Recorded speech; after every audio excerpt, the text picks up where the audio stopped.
Hello, everyone. Welcome to our presentation. LGBT veterans are welcome at the VA, Policies and Services. My name is Kai River Blevins, and I'm the Director of Education, Chapter, and Veteran Services for OutServe SLDN. I want to thank you all for joining us today. This is going to be the second installment in our OutServe Knowledge Online series, which is a program that brings critical information to our members. We're LGBTQ service members, veterans, Department of Defense civilians, and their families. And we do that through events like these and by creating an online repository of information and resources that are specific to the LGBTQ military and veteran communities. So before we get started with the presentation today, I want to ask all of you to mute your microphones and make sure you're not sharing your screen if you haven't done that already. We want to make sure we avoid any interruptions to do the presentation today. And we'll be having a Q&A at the end, so you can ask questions then yourselves, or you can have me ask them for you by sending me a message to the chat box function in BlueJeans, or by posting them in the event page on Facebook.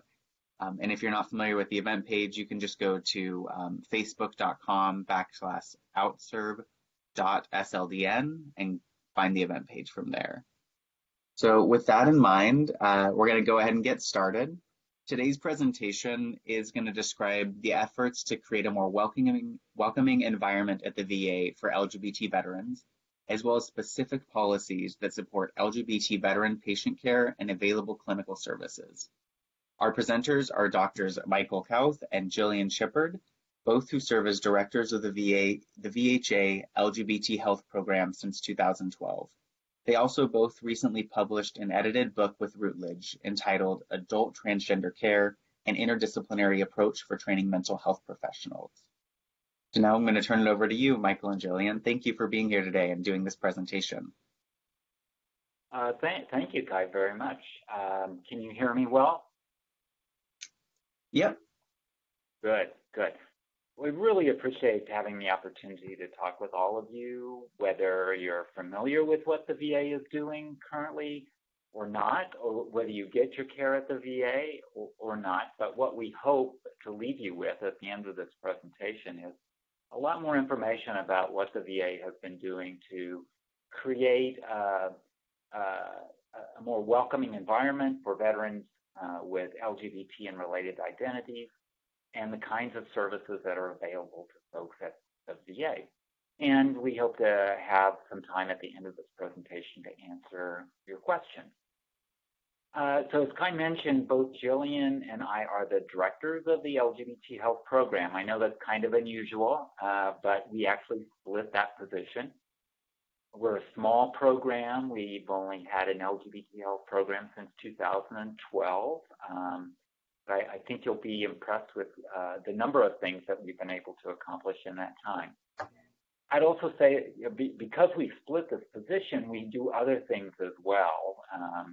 I'm co-director of the Mental Illness Research Education and Clinical Center, or MIREC, that's located in Houston, Texas. And Jillian is a research psychologist in the National Center for PTSD and Women's Health Division in Boston.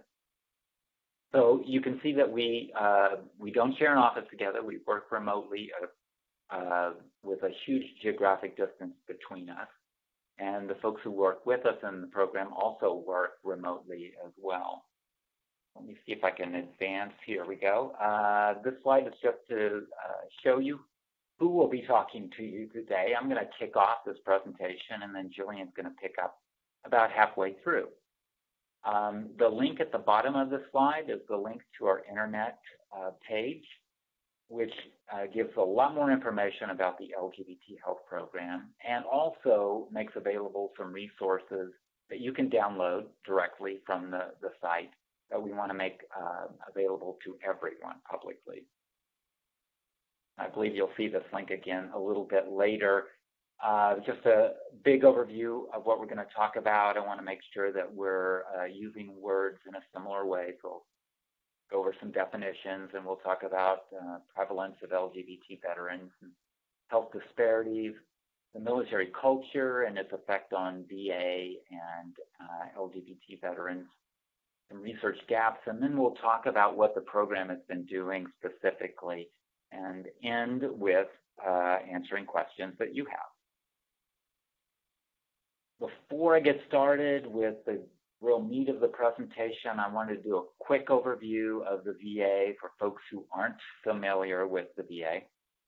The Department of Veterans Affairs actually has 3 branches. The healthcare branch, the Veterans Health Administration, is by far the largest with over 300,000 employees. This is the healthcare division. These represent the medical centers and outpatient clinics and other direct kind of medical services to VA, to veterans who are enrolled in VA. The benefits branch, the Veterans Benefits Administration, is the division that handles service connectedness and disability, as well as education benefits, home loans, and similar kinds of things. And then the cemetery, the National Cemetery Administration is the last division or branch of VA. I've included here some direct links to each of those branches and phone numbers where you can get more information, as well as the number of the crisis line at the bottom of the slide.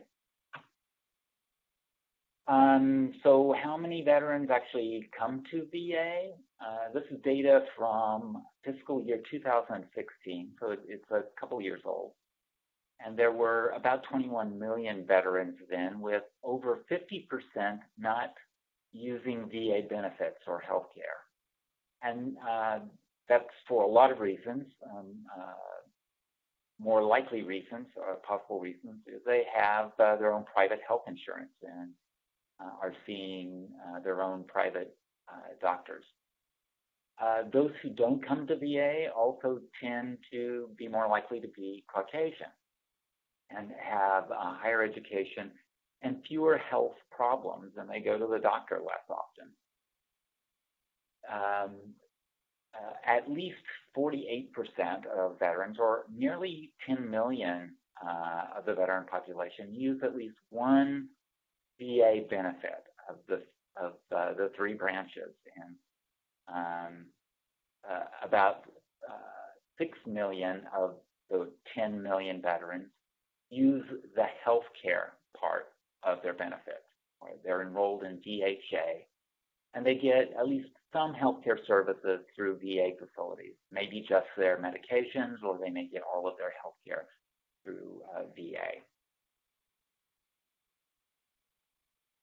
Okay, I've mentioned LGBT. I know you know that this stands for lesbian, gay, bisexual, and transgender, and related identities. And we try to make a point of referring to veterans with LGBT and related identities because this group is bigger than just those individuals who specifically identify as lesbian, gay, bisexual, or transgender. They may use other terms to describe themselves that are less common. But this large group of diverse folks, of sexual and gender minorities, have in common similar experiences of prejudice and discrimination. And so this acronym makes it easy to talk about them and their healthcare issues in particular. But it's just as important to recognize the many differences in these groups of folks. Of course, 2 main differences here are the lesbian, gay, bisexual identified folks are linked together by sexual orientation or by same-sex attractions.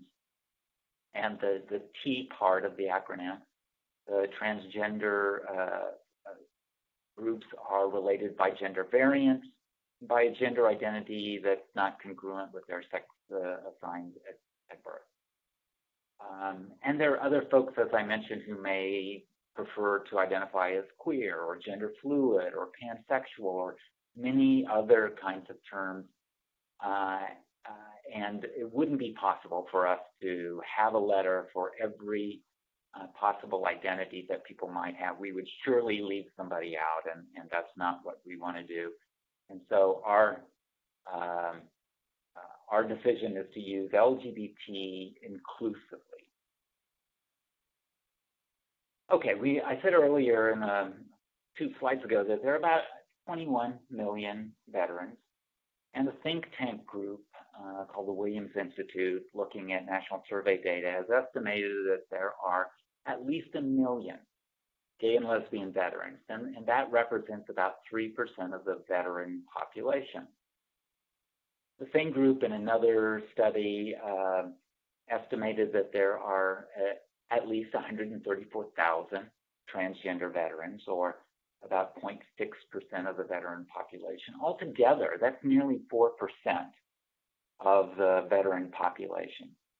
What I find really interesting about that is just recently, Gallup poll folks published a report that about 4.5% of Americans identify with this umbrella term of LGBT, and that's an increase over previous polls. 4.5% doesn't sound like a lot, but that's over 15 million Americans who identify as LGBT. And we don't know exactly how many LGBT veterans there are in the military or in the VA, because neither of those two departments track that information well. We in VA do not routinely collect sexual orientation, identity data, or gender identity data. We are in the early phases of implementing a gender identity field, and that's happened in some facilities, and veterans are being asked about their self-identified gender identity at some of those facilities, but we are far from having information on all of the veterans who come to the VA. And this field has not been fully implemented into the medical record system as yet. But what we can do with veterans in VHA is look at the health services that they're getting, and for transgender veterans who are getting transgender-related health care like hormone therapy, we can look at diagnostic codes for those medical services. And when we do, we find nearly 10,000 unique transgender veterans in our system. That's really remarkable, I think.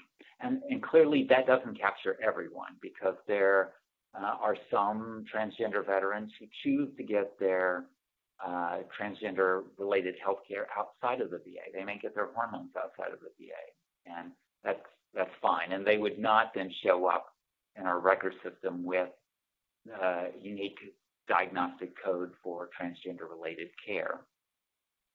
We don't have a comparable kind of unique medical care or diagnostic code for veterans with LGB identities. There is not a unique medical concern or service for these folks.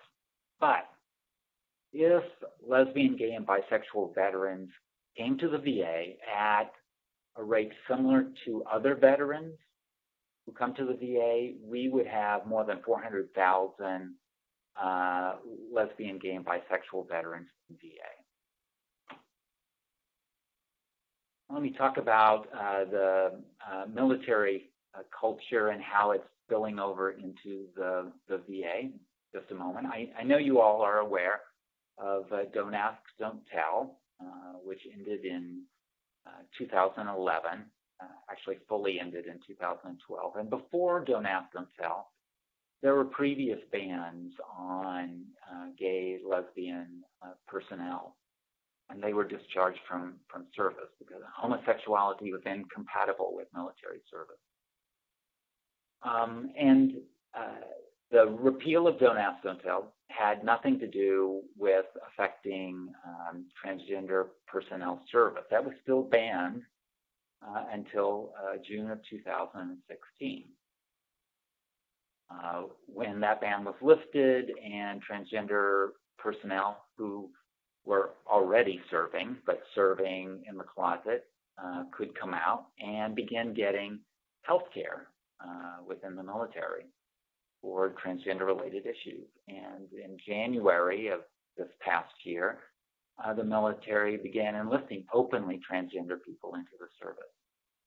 I'm sure you also are aware that in the spring of this year, the military announced that they wanted to reinstate the ban on transgender service personnel, and that ban is currently on hold by order of the court. And so it's currently, as far as I know today, openly transgender personnel are currently serving openly and are enlisting.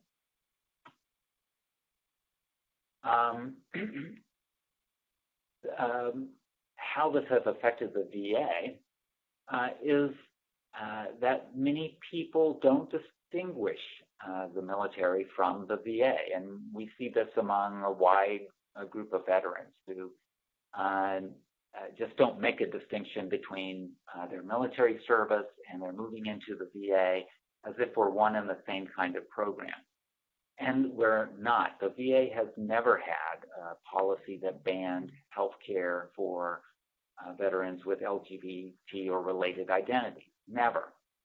But we know from research that many LGBT veterans in particular anticipate coming to the VA and experiencing discrimination, experiencing the same kind of prejudice and discrimination that they had while they were in the military. That presents a higher hurdle for us to overcome, since we know that that's true. We want to be the healthcare provider of veterans who have LGBT and related identities. We want them to come to the VA. We want them to feel welcome. And so we have to put out an extra effort to make that evident. And we'll talk about some of the things that we're doing. Two of the very positive things that have happened is the VA issued a national healthcare directive for transgender and intersex veterans, first in 2011. And this event and the repeal of Don't Ask, Don't Tell really two of the things that led to the formation of the LGBT health program. Both Jillian and I were involved in the communication rollout of the transgender directive that came out in 2011.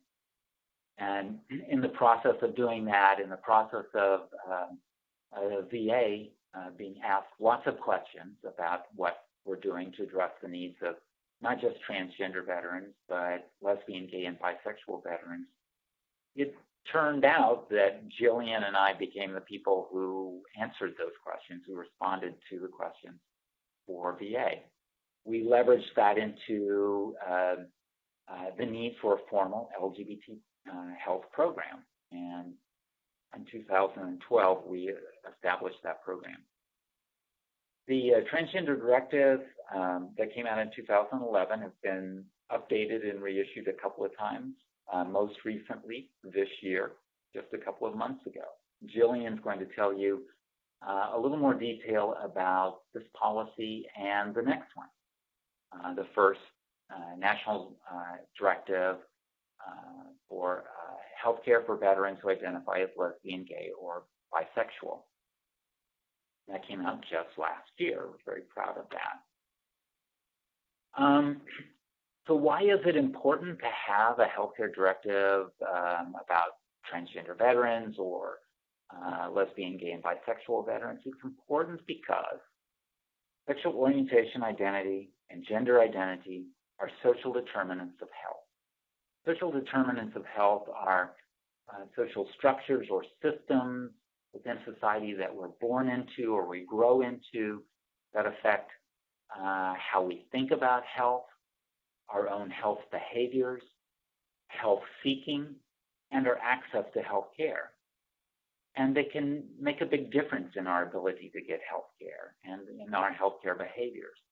Other social determinants of health that we routinely track as healthcare systems are sex assigned at birth, age, race, ethnicity, education, socioeconomic status, where people live, urban or rural settings, Even military service is a social determinant of health and affects, again, people's beliefs about health and their health-seeking behavior, as well as their health experiences.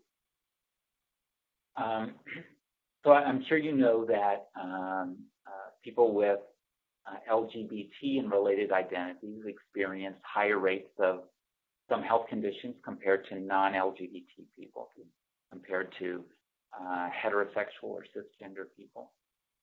One of the best explanations that I know for these health disparities is minority stress theory by Alon Meyer.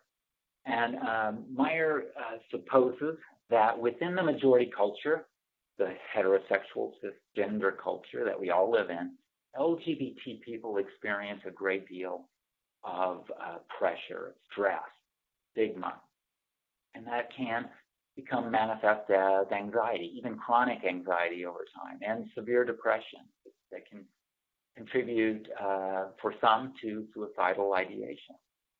It can also lead to maladaptive ways of coping, like drinking too much, using drugs, smoking, not eating right, not exercising, not getting health care when you need it. And that all can contribute to chronic health conditions that contributes to that disparity of higher rates of some health conditions for LGBT people compared to non-LGBT people. Also, at a societal level, minority stress can contribute to the minority group getting paid less for the work that they do, making it difficult for them to access health insurance. It makes it acceptable for healthcare providers or systems to turn away LGBT people. And it contributes to health professional training that doesn't address the needs of LGBT people. And as a consequence, most of the healthcare providers in our country, as well as in the VA, have had little or no training in the specific needs of LGBT people. But the bottom line, as I said earlier, is sexual orientation and gender identity are social determinants of health. We need to assess them and track them just like we do other social determinants of health. We need to assess sexual orientation and gender identity, at least at intake, at the beginning of a new clinical visit, and reviewed annually to make sure or to determine if there are any changes and to follow up with those changes. So given all of this, it shouldn't be a surprise to you to find that LGBT veterans experience higher rates of several health conditions compared to non-LGBT veterans. What we see in the literature, and this is a young but a growing literature, that LGBT veterans have higher rates of trauma, including military sexual trauma, and that's especially for lesbian and bisexual women and transgender veterans. LGBT veterans have higher rates of post-traumatic stress disorder, substance abuse, including smoking, and poor mental and physical health outcomes overall, as well as increased suicidal ideation. I wanted to spend at least one slide looking at suicidal risk because this is such a high priority in VA right now. We're putting a lot of attention on reducing suicide risk. In an important study in California, population-based study, so it's using a methodology that makes it possible to generalize the results to the larger population. This study in California compared lesbian, gay, and bisexual veterans with heterosexual veterans and found that lesbian, gay, and bisexual veterans had more than twice the rate of reported lifetime suicidal ideation compared to heterosexual veterans. That's really concerning. And looking at data within the VA, at veterans with one transgender-related diagnostic code, there are actually several, but this particular study looked at veterans with just this one diagnostic code, gender identity disorder. veterans with that diagnostic code had a risk of suicidal behavior that was 20 times higher than veterans without a diagnostic code for gender identity disorder. Very, very concerning, because we know that that rate of suicidal behavior among veterans generally is higher than among the general population, among non-veterans.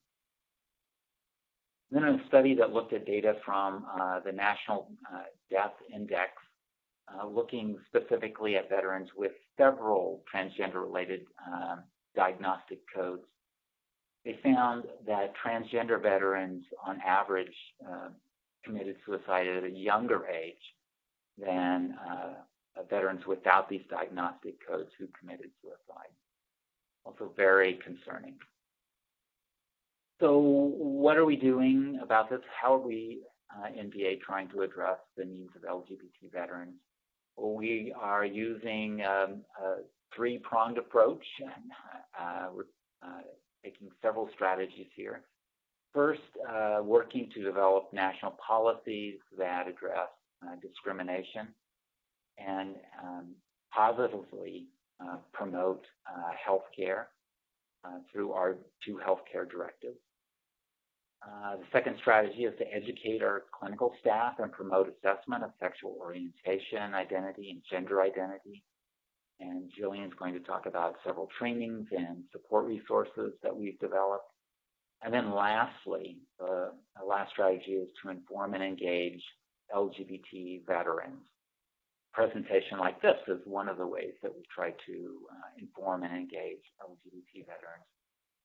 Jillian will also talk about the LGBT veteran care coordinators who are located at every facility and some of the things that we're doing to create a more welcoming environment at the facilities. And with that, I'm going to turn the stage over to Jillian. Great. Thank you very much, Michael. So to start off with, I thought we would dive in a little bit deeper into the different categories, and we'll go ahead and get started with the national policies that Michael was referencing. And so first I would like to talk about these two companion policies. These are two policies that were released at the same time, and they essentially work together. The first of these is essentially our non-discrimination policy for VA. And you can see that we've added to the categories of protected groups, sex, sexual orientation, gender identity, and gender expression. So it's clear that veterans who come to be treated at VA facilities will be treated with dignity, compassion, and respect as an individual. And then related to that is the policy on family members at VA. When we were first beginning to look at the family policy, there were a lot of news stories about same-sex couples who were being denied access to their partner's deathbed in hospitals in the private sector. And we knew that we just did not want that to be the case in VA facilities.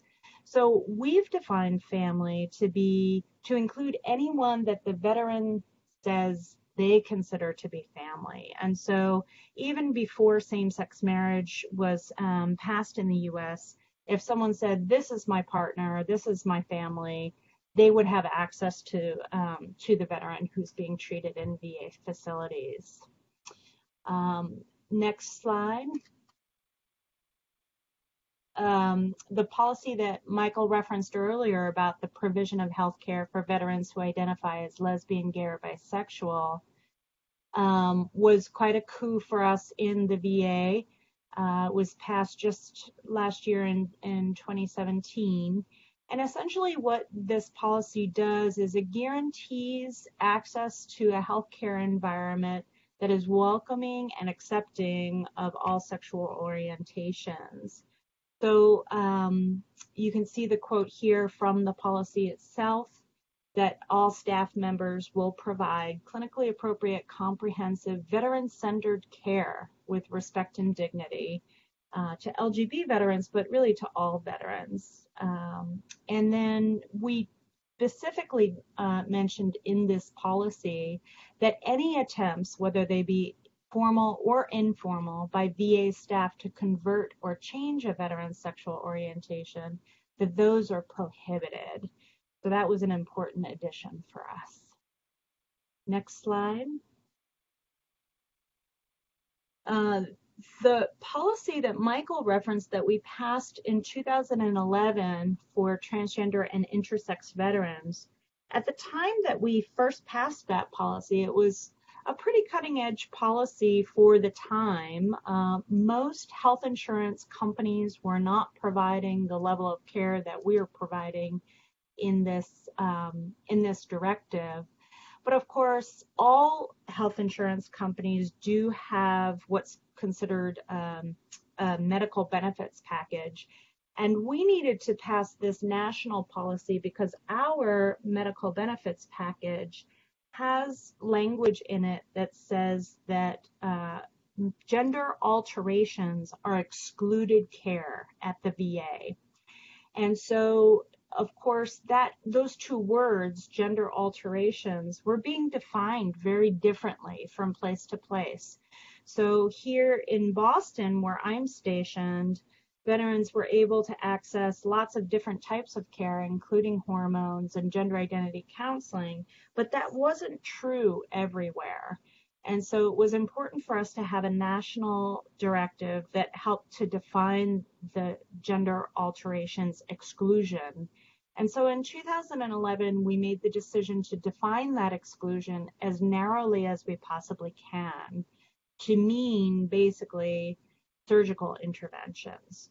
So the policy that was passed then and that is currently in place says that we do offer hormonal therapy, mental health care, preoperative evaluations, and medically necessary postoperative care and long-term care following gender confirming or affirming surgeries. And then in this current version of the directive that just came out actually at the beginning of this month, we added a little bit more teeth to the policy in that we had always implied that the use of a veteran's preferred name and pronoun was desired, but in this round, we really made it a requirement. But of course, because of the gender alterations exclusion in the medical benefits package, we still do not provide surgical interventions. We do treat veterans based upon their self-identified gender identity. So bathroom use, inpatient residential room assignments are all based on a veteran's gender identity, and it's very clear in the policy that that's true irrespective of appearance or surgical or medical interventions. Veterans are treated based on who they say they are. And that it is required that all VA employees must create a welcoming environment. Next slide. So policies are a great start to creating culture change, but it really isn't enough to just say this is what the policies are for our organization. It's really important to provide staff education and to offer resources to clinicians and non-clinicians within an organization if you want to create culture change. So I want to talk to you a little bit about what we're doing in that area. So the first sort of attempt at getting education out to the field was to develop some online educational resources that are available 24 hours a day, 7 days a week. We have 3 trainings on transgender health, and the thing that I'm most proud about with those particular online trainings is that they include the voices of transgender veterans talking about what they like about healthcare, what they don't like about healthcare, what their experiences have been in VA facilities. And so I think that that's probably the most compelling piece of those particular trainings. And then we also have a Do Ask, Do Tell series of online trainings that are really geared to teach about the unique needs of sexual orientation minority veterans. And what I like also about the resources that we've developed is that they're available to VA employees through our online education system, but we've also made them publicly available. And so the link to viewing these particular trainings is at the bottom of this slide. And for those of you who are folks, providers of any type who need continuing education credits, we do offer free continuing education credits along, with this system. All you need to do is log in, but the trainings and the education credits are free. Next slide. But one of the downsides of online programs is that they're static, and you can't really ask questions or ask how to apply the information to any particular person that you're treating. So we've developed 2 clinical consultation and support programs for VA providers who are treating transgender veterans. The first of these we call Transgender Scan Echo. It's a nationwide video conferencing training program. So we have experts in transgender health who are on the video conference, and they're working with interdisciplinary teams of providers who are interested in learning about transgender health care. And to date, we've trained 113 sites all across the country, including 709 individual providers from various disciplines, meaning primary care providers, psychologists, social workers, endocrinologists, nurses, vocal coaches, all sorts of folks. And so that program has been incredibly popular. The conference program was initially a 7-month-long course where we trained the interdisciplinary teams. We're now doing an abbreviated version of that training to try to address the needs of folks who are working in small community outpatient clinics who don't have that amount of time to devote to this training. So we're doing a 3-month training, so 6 sessions. And we have a group of folks who started that training in May, and then we have another group of folks who are taking that training starting in September. Next slide. The second of the 2 clinical consultation programs in transgender health is our Transgender e-consultation program, which allows any VA provider anywhere in the country to ask a question through a veteran's electronic medical record. Now, they have to get the veteran's consent to be able to do that, but as long as they get consent, they can ask any kind of question. They can ask about counseling, they can ask about hormone levels, they can ask about whatever it is that they're unsure about. And importantly, veterans can request that their provider get a second opinion on their care. If someone's not happy with their a particular aspect of their care, they can ask their provider to submit an e-consult through their chart to get a second opinion on their case. And so far, we've had 982 consults on 773 different veterans come through. And what happens is our interdisciplinary expert team gets to review the chart, read the question, and get to see the lab results and the notes of what's been done so far, and then send back some advice about what they would do next. The reason why the number of consults and the number of veterans is different is because sometimes a provider will first ask, what is the first step in getting someone started on hormone therapy, as an example, and then we'll write an answer to that question. And then later on, they may say, okay, how do we increase the dose of the hormones for this particular veteran? And so we'll answer a second question on the same veteran. Next slide.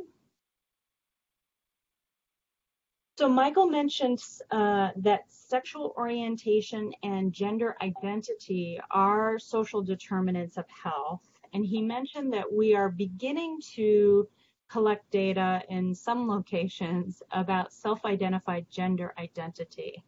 So these, we used to have only one field in our electronic medical record that was sometimes labeled sex and sometimes labeled gender, depending on where you live. And now what will happen is there will be two fields. One will be labeled birth sex, and one will be labeled self-identified gender identity. And the response options are listed there on the screen. Now that will be a big change when this finally gets rolled out through our electronic medical record. And we understood that not everyone in the VA would know the difference between birth sex and self-identified gender identity. So we've really done a lot of work making sure that the clerks and providers who will be interacting with veterans about their demographic variables of birth, sex, and self-identified gender identity know the difference, and they know how to ask these questions in a respectful way. And then later you'll be hearing about some information that we'll be releasing to veterans about informing them about this change in the electronic medical record and how these two different fields will be used differently in the electronic medical record. Next slide. So the second half of what Michael had said was that sexual orientation identity is also a social determinant of health. And of course, it's essential in terms of communication with your healthcare provider. But there's no field yet in the VA electronic health record. We do have plans to hopefully have that change in the future, but at this point it isn't in the record. So it's important to have a conversation with your healthcare provider about your sexual orientation identity because it can be an indicator of increased risk for certain health conditions. And that's why it's important for them to know. It's also important for them to be using respectful language, even if they don't know what your sexual orientation is. So they should be asking questions like, do you have a partner? Not, do you have a wife or a husband? Those kinds of things. Hopefully many of you will be hearing your providers in VA ask about your sexual orientation. But as of yet, there's no field in the electronic medical record. But we are letting clinicians know about how to ask this question. Next slide. So one of the things that Michael had mentioned about the effects of minority stress was that there are not many people who are trained in the unique needs of LGBT veterans.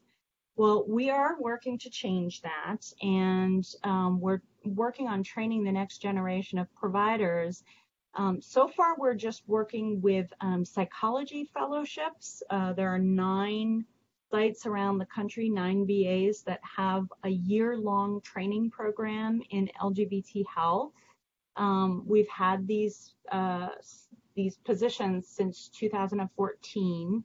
Hopefully in the future we'll be able to expand out to other disciplines like nursing and primary care and so forth. But as of yet, we're just in the psychology realm. Next slide. And let's move into talking about how we're engaging with LGBT veterans. Go ahead and move to the next slide. Obviously, being here and talking with all of you is a big piece of what we want to be doing to reach out directly to veterans who might be interested in what VA is doing. One of the programs that we're particularly proud of is our LGBT Point of Contact program. There is now an LGBT veteran care coordinator at every facility in the country, and every region has an LGBT regional lead. We call them VISNs, the regions within VA, but you don't need to keep track of that. Just know that there's somebody for every region. These LGBT veteran care coordinators at the facilities work to develop clinical services specifically addressing LGBT veteran needs. They are the ones who provide education and training to the local staff. They're the ones who do outreach to community organizations and providers outside of VA and help to create a welcoming environment. And if you are looking to find who your LGBT veteran care coordinator is, you can start by going to our main page, and you can look up your LGBT veteran care coordinator by going to your facility page from this main page. So, and if you have trouble accessing that information, you can also just email us at valgbtprogram@va.gov and tell us where you get your care and ask who your LGBT veteran care coordinator is. And so I had said that the LGBT veteran care coordinators, or VCCs, are charged with creating a welcoming environment. Let's go to the next slide so you can see some of the examples of the posters that our LGBT VCCs are putting up around the facilities. We try to make sure that there are visible signs and symbols of LGBT veteran needs around every facility so that when folks walk in, they know that they're welcome. Next slide. So we've been working collaboratively with other program offices within VA. So we're not the only ones who are aware that LGBT veterans need to be made to feel comfortable in VA. Women's Health has been a great partner, as has primary care. There's a good understanding that additional work needs to be done. Many facilities now have rainbow lanyards for folks to put their name tags on, as well as pins and other signs that are up on offices so that you know that it's a safe space. Next slide. We also have some LGBT health fact sheets. These are fact sheets about topics that you should talk to your doctor about. We have different ones for transmasculine folks, transfeminine folks, a separate one for gay and bisexual men, and a separate one for lesbian and bisexual women. They should be available at your facility, and if you want to access them online, the link is there for our webpage. Next slide. And so I had mentioned to you that we have a new fact sheet about the birth, sex, and self-identified gender identity field, and that the fact sheet will talk about how the two different fields are used. So birth, sex is traditionally used just to remind clinicians when particular screenings are due, like pap smears or prostate exams. It's also used to auto-calculate whether or not lab test results are in a normative range for things like blood work and pulmonary function tests, those kinds of things. Whereas the self-identified gender identity field tells us how you would like to be addressed, how you identify. And so that's how we use those two different fields. Next slide. So in summary, there have always been LGBT veterans serving in the military. We're well aware of that. We also know that veterans have unique healthcare needs and that they deserve respectful, culturally appropriate care. We want to be the provider of choice for all veterans, including LGBT veterans. So we've put some policies in place to help support folks. And we've been working to educate staff and promoting assessment of sexual orientation identity as well as gender identity. And we've been trying to work on better communication with the veteran community to engage with LGBT veterans and make sure that they know that they're welcome. But of course, we know that there's lots more to do, and we look forward to doing that work. And if we move to the next slide, I think, yep, there's the email address again and the web page address. But I think what we'd like to do is open it up for questions. Yeah, thank you both so much. That was an incredible presentation and lots of really great information, not only for veterans who identify as LGBTQ+, but also for practitioners who are going to be helping LGBT veterans. So like Jillian said, everyone, we are going to be taking questions now. Just a reminder that this presentation is recorded. So if you're not comfortable asking a question yourself, feel free to put it into the chat box and I can ask it. And again, we have our Facebook page.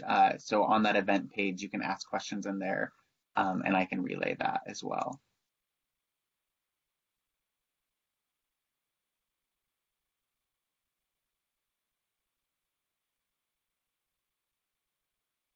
All right, and actually, oh yeah, go ahead. I'm sorry. Oh, I didn't know how you wanted to format this, but I had a few questions. If you want me to start this off. Yeah, that would be great. Thank you. Dr. Shepard, I just wanted to know a lot of this information within the new directive references internal VA websites. Is there any plans to have those that information on the website more public? You're talking about the SharePoint sites. Yeah, so we have two websites internal to the VA that basically have lots of resources. They're things like published articles, empirical literature that we've gathered together and put into these websites. They're basically used to help providers find the information that they need quickly.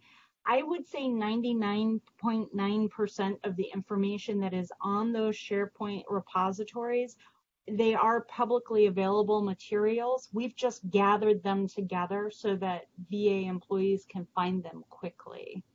So it's not that we're trying to hide something from the public, it's that we wanted to make sure that folks who work in the VA can use the VA resources and find what they need quickly.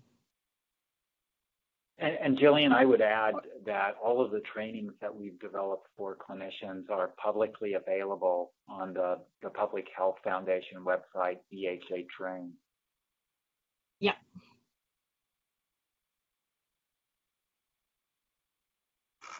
Wonderful, thank you. Thank you. One other question I had. Oh, sorry. No, go ahead, Hannah.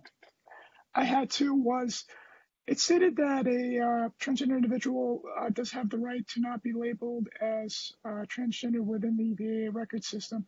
Does that apply retroactively too, or is that only for new records going forward? It's very difficult to change a person's medical records because they're considered a historical log. There is a process to request changes to a medical record. So I would not be the arbiter of that. But I would say in general that is a going forward type of thing. Would you agree, Michael? Yeah. The medical record is a historical document, and that's important for several reasons. What I thought I heard you say, and maybe I got this wrong, was does the transgender healthcare policy about how to address people apply from here on out, or is it somehow retrospective? It is prospective. We, as Jillian mentioned, encourage providers to use patients' preferred name and to ask about pronouns and be respectful as they're talking with patients. And this new policy puts a lot more teeth into this by requiring our healthcare providers to use preferred name and pronouns. Perfect. Thanks a lot for your time, and I appreciate the answer. Sure. Sure. Thanks for the question. Perfect. I'm actually going to go ahead and ask a question that's coming from the Facebook page. So I want to thank both of you for addressing the new policy around not only providing healthcare for sexual orientation, but also for gender identity. And in terms of trans healthcare, so it was really great the way you explained why it is the way it is and how that's playing out right now. But is there any move to expand that in the future so that trans veterans will be able to access surgeries? So for us to be able to offer surgeries, what would need to happen is that we would need to do a proposed rule change to the medical benefits package. and that would be a process that would include a period of public commentary.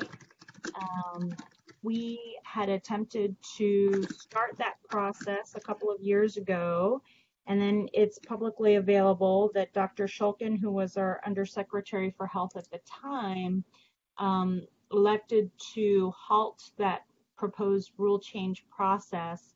And in the memo halting that rule change process, he stated that while the VA does believe that these surgical interventions are medically necessary, he did not think that there was adequate funding to support the rule change at that time, and that the VA would continue to look at the state of the policies in an ongoing fashion.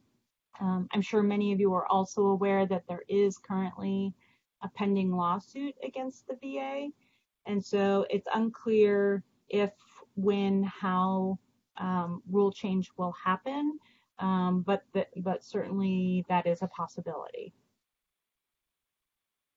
Would you Thank you. say anything different about that? Yeah, we've continued to push for rule change.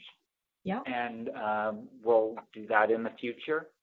While I can't and wouldn't think to tell people what to do, I do want to remind folks on the call that you have a right to be heard and to let your elected officials, members of Congress, people in the Veterans Affairs Committees and the House and Senate know what's important to you.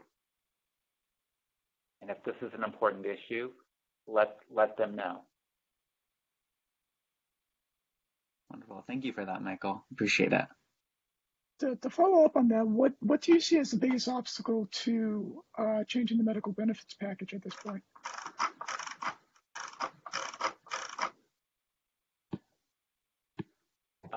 I think there's more than one obstacle, more than one big obstacle. That is getting support of leadership in the VA to support a rule change. I'm sure you know that we do not have a VA secretary at this time, that I have not heard yet that the nominee has been confirmed. It's likely to happen. But that nominee gets a say, or that new secretary gets a say in what will be supported in the VA. There's also a matter of getting Congress to identify funding and support funding for surgical intervention. And I say that because the Dr. Shulkin, the Undersecretary of a couple of years ago, made a public statement about that the VA needed to find funding, appropriated funding, to support the cost of these new interventions. And I would say it's not just the interventions themselves, but it's also the training of the surgical staff and the support teams and the space within facilities to do that and so forth. Right. So it's not just the cost of the actual procedures.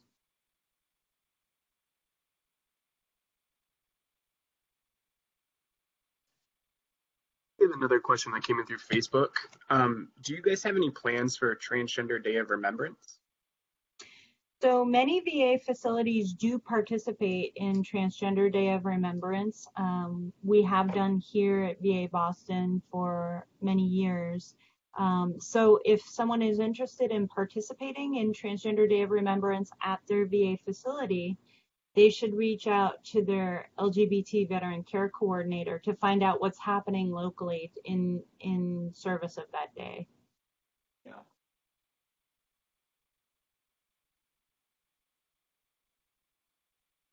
Wonderful. Is there anybody else with a question right now?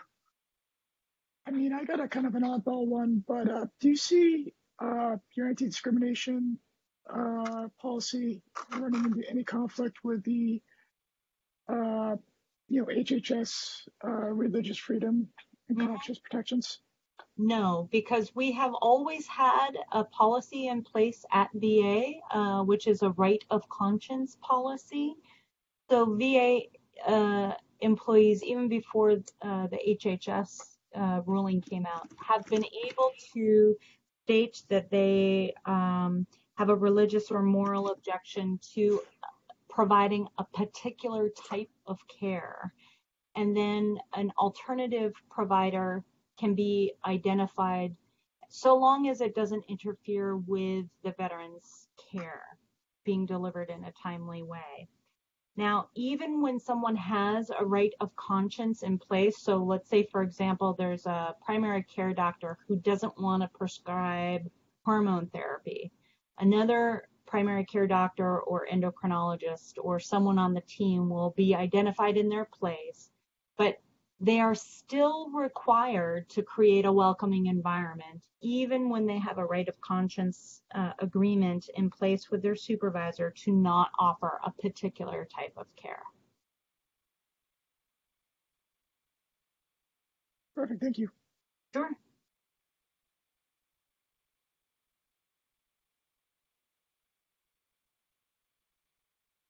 Yeah, our stance is that all veterans are welcome and need to know that they're welcome at VAs. So that's the bottom line. Yeah, thank you. I have one more, or I guess two quick questions I want to follow up on. Sure. And the first is I'm just curious about, does the LGBT health program support intersex veterans as well? We do. Yes. Perfect. Yes. Great.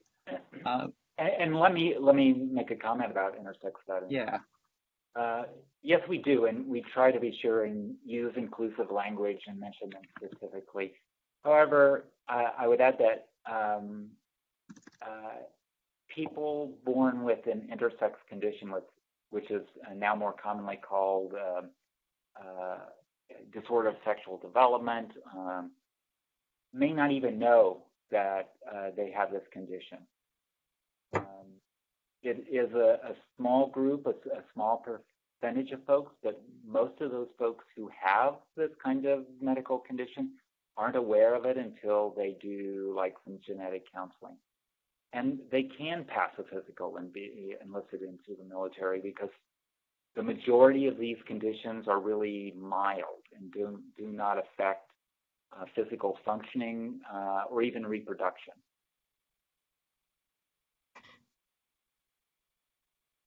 Thank you. Yeah, and this is, oh, I'm sorry, go ahead. No, I wasn't sure if I answered all of your questions. Yeah, that did answer that question. Thank you. And so this next one actually is coming in, I've been asked it several times in preparation for this event, and we have some members who are asking about it now. And that's, what do people do if they experience discrimination at the VA? I know there's the official policy in place, and you've been doing a lot of training to make sure that staff and providers are competent on these issues and know how to interact respectfully with LGBT veterans. But yeah, can you just speak to maybe a reporting process or a way to make sure that that's handled? Yes. So there's multiple pathways for intervening if that happens. So of course, there's the LGBT Veteran Care Coordinator who can be a great ally and somebody who can either file a complaint on their behalf and or assist them in filing a complaint with another party. Other parties where they might want to file complaints are through the Patient Experience Office or patient advocates. Those are folks who can take in complaints. Sometimes the LGBT Veteran Care Coordinator will accompany a veteran to go to file a complaint there. Other options, if they're feeling like that that pathway is not productive for them or they're not getting a response, they can always ask who the provider supervisor is and file a complaint with the supervisor. And of course, a final line of defense is always the facility director who oversees obviously all the operations at a facility. Am I leaving anyone out, Michael? I think that's everyone. Yeah. So There sorry to are interject. multiple pathways to file a complaint. Right. Perfect. I mean, this would be outside the scope of the VA, but your elected representatives also do have the power to advocate on your behalf. So there are alternatives both within outside the VA. Absolutely. Yeah, I was just talking about internal complaint processes, but Hannah, you're absolutely right. Speaking with your local representatives, it's always a good idea if you're feeling like you're not being heard. Wonderful. Well, thank you both so much for your time and again for doing this presentation. We're going to go ahead and wrap it up now. But if you have further questions, please see these links that are right here, the VA LGBT program at va.gov, as well as the patientcare.va.gov link. You can also contact me with any questions. My email is kblevins@outserve.org, and you can just find that by going on our website as well. And the last thing that I want to announce before we finish up is our next presentation in the OSKO series. So like was mentioned in this presentation, there is the current ban on trans service that we're fighting and that's being held up in the courts. And so next month's presentation is going to be by Blake Dremin, who is the president of Sparta, a trans military organization, on how to support transgender service members. It will be Thursday, July 26th at 2 p.m. Eastern Time, which is also the anniversary of the tweets that happened last year. So we're excited to have Blake speak about this and to continue to help us build our knowledge and resource base to support LGBT veterans and LGBT service members. So yeah, thank you all again, and look forward to seeing you next time. Have a great day. Thank you very much. Thanks, Kai. Thanks.